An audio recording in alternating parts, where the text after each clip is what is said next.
Poems by Elizabeth Davey, Part 4.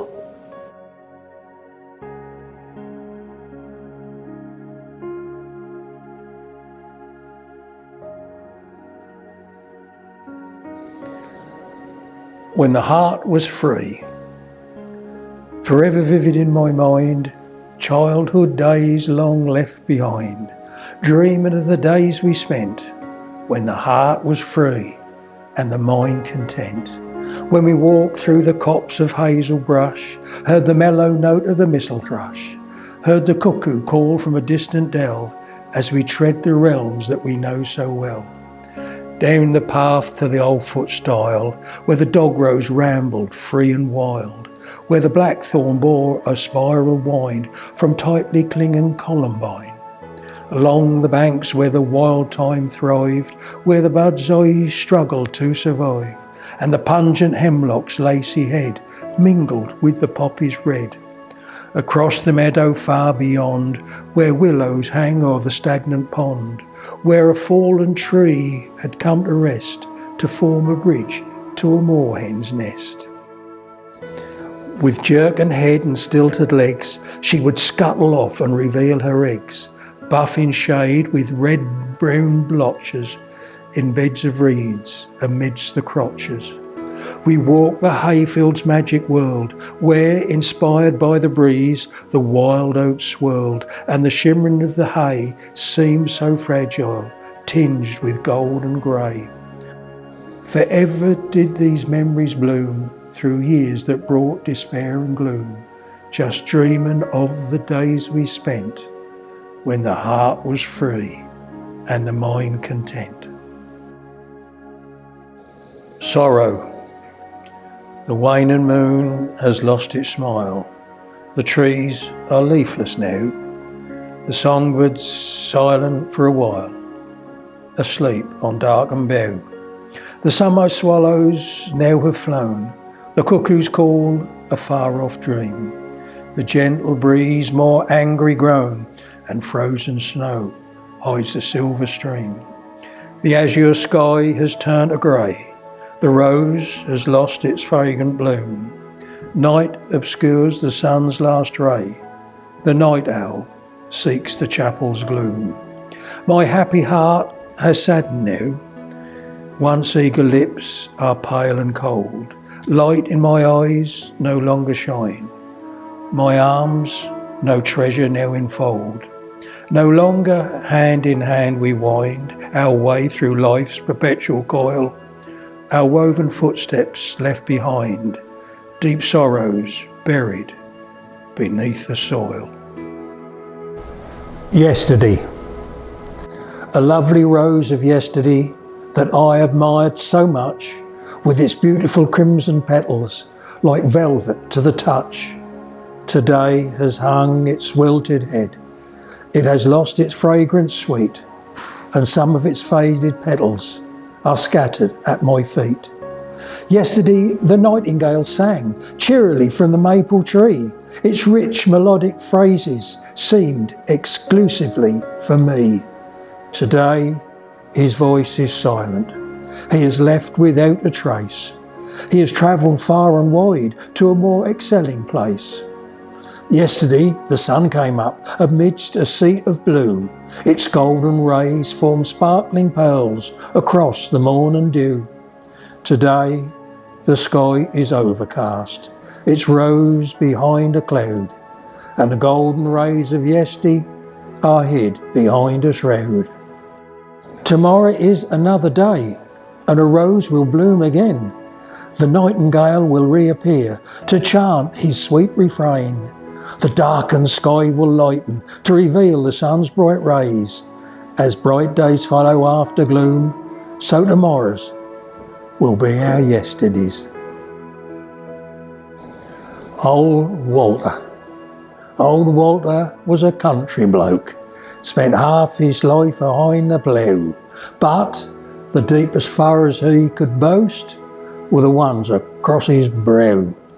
He had a nice thick head of hair, of which he was right proud, and after all was said and done, would pass well in a crowd. But His pals down at the local, where he had his evening booze, would tease and rag him all the time about his big, long nose. They called him Snoots and Concord, 'cause when he came through the door, that was some time till they see his face. His nose would always come afore. Old Alfie say, "It fair a shame your nose have growed so long. According to the rest of you, that fair to be all wrong." One bleak and frosty evening, Walter, hully cold did fare. His nose would red and shiny, and the dag was in his hair. "Wipe your snitcher," old Fred say, "there's a dewdrop swinging there." Old Walter gave a mighty grin that stretched from ear to ear.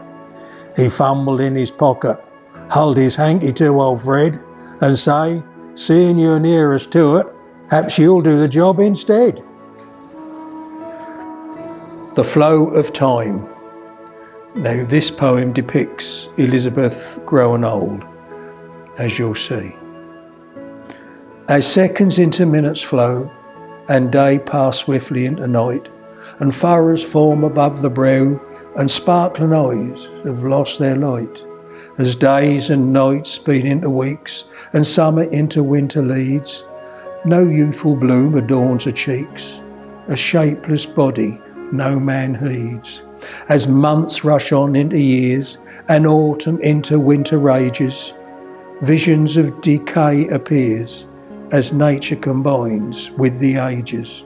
The dawning of time rolls on and on, from life our youthful years we part, too soon the spring of life has gone, with failing hand and heart. Suffolk. Elizabeth wrote this poem for the order of service for her funeral. Narrow winding leafy lanes, fields of golden corn, signs of Saxons, Jutes and Danes in the Shire where I was born. Purple-headed heathland adjacent to the sea, and stretching miles untrodden strand where reigns peace and tranquility. The yoke-still fertile land with wheat, barley, oats and rye, and any stranger on the scene is scanned with suspecting eye. The curlews fly in V formation to where the waters ebb and flow. Woods are dense with vegetation, the seagulls follow the plough. With a wealth of Tudor edifices found nowhere else on earth, much akin to paradise, the county of my birth. The Reprieve. Father brought the gosling home in spring, a yellow ball of fluff. He say, when Christmas comes around, he should be big enough. He grew into a handsome bird with plumage snowy white, and as he consumed the finest grain, he was heedless in his plight. With head held high he stalked around, ruler of the plot. Father would say, "That's right, old bird, make most of the time you've got." He hounded dogs, pursued the cats, tore up the Morning Post. Often father, in sheer despair, felt like giving up the goose. At length the crucial day drew near, the killing, so to speak. Mother pleaded fervently, let him live just one more week. The old brown rooster's nice and plump, his comb is healthy red. With a bit of thyme and parsley, we could relish him instead. Father was adamant and say, we've had that goose long enough. If we wait another year, his flesh will be too tough. But on Christmas Day, 'twas the rooster that lay upon the dish, and Goosey waddled to the door for the wishbone and a wish. Festive seasons came and went, with another year to boast. There were turkeys, chickens, legs of pork, but never once a goose. With renewed pomp and splendour he marched around amidst the other birds' applauses, and father proclaimed, I've got that bird, till he dies of natural bloody causes. That's the end of part 4. I hope you enjoy them. Thank you for listening. Thank you kindly.